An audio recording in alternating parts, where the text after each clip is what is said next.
ભાઈ ચૌહાણ ને અમારી ટીમ 108 તરીકે આમ કામ કરે છે અને સુરત અને ઓલ ગુજરાતમાં કામ કરે છે.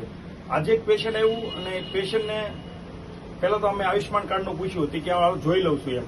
પછી એને આયુષ્યમાન કાર્ડ એની પાસે હતું, પણ જ્યારે દાખલ થયા અને જ્યારે ગયા ત્યારે આયુષ્યમાન કાર્ડ બંધ હતું. પછી કેવું થાય કે એને અત્યાર લગીને વ્યવસ્થા ન કરી હોય અને હવે તાત્કાલિક કઈ વ્યવસ્થા થાય ને એટલે કેશ ભરવા પડે છે. એટલે લોકો આમ ગણું તો કે આળસના લીધે પણ આવું થાય છે ને કાં એને પૂરી જાણકારી નથી. હવે ભાઈ કહે છે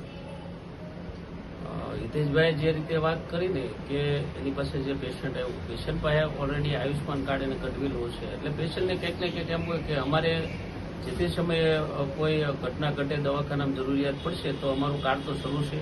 એટલે એ જે દર્દી હોય ને એ પોતે એક વિશ્વાસમાં રહી ગયેલા હોય. ખરેખર થાય છે કેવું ખબર છે કે એ આયુષ્યમાન કાર્ડ છે ને એ આવકના દાખલા ઉપર નીકળતા હોય છે.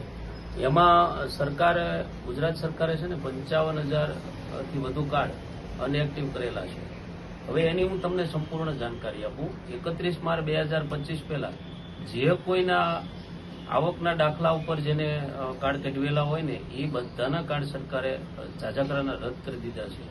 એટલે તમે છે ને નજીકના PHC centre, CHC centre, urban health centre, તમે તમારા વિસ્તારમાં તમે એની મુલાકાત લ્યો. ત્યાં જે કોઈ જવાબદાર વ્યક્તિ હોય એમની પાસે તમારા કાર્ડની માહિતી, તમારા ફોન નંબર લિંક કર્યા હોય તો ત્યાં જઈને તમે તમારું કાર્ડ એક્ટિવ કરાવો. ખરેખર તમારું કાર્ડ અનએક્ટિવ છે કે કેમ, એટલે એ માટે તમે ત્યાં નજીકના જે કંઈ તમારે સંબંધિત જે કંઈ સેન્ટર લાગુ પડતા હોય એમની તમે મુલાકાત લ્યો, ત્યાં માહિતી લ્યો.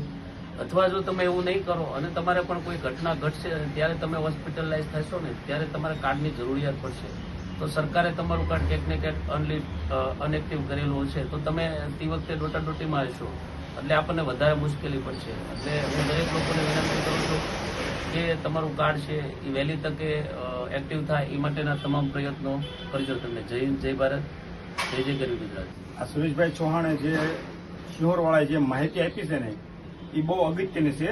એટલે તમે તમારા પરિવારનો સમજીને જ ત્યાં કોઈ પણ વ્યક્તિને આ ફોરવર્ડ કરજો, શેર કરજો. કારણ કે ક્યાંક ને ક્યાંક ગમે ત્યારે કોઈ તકલીફમાં આવશે ને તો આપણો અંગતનો જ વ્યક્તિ તકલીફમાં આવશે. એટલે જ્યાં સુવિધા મળી છે એનો લાભ ઉઠાવો. અને હું તો એમ કહું છું કે જો અત્યારે ઘણા એવા વ્યક્તિત્વ છે કે એની પાસે આળસના લીધે કાર્ડ કઢાવી નથી જતા. અમુક લોકોને અમારી પાસે કેસ આવ્યો હતો, 5-6 લાખનું દવાખાનું હતું, એની પાસે કોઈ સુવિધા નહીં. અમુક વસ્તુ હતી સરકારી, પણ કોઈ જે સરકાર સુવિધા આપે છે, જે આપણે ટેક્સ ભરી છે અને જે સુવિધાઓ આપે છે એમાંથી કોઈ લાભ લેતા નથી. એટલે મહેરબાની કરીને તમે એક શેર કરજો ઘરનું સમજીને.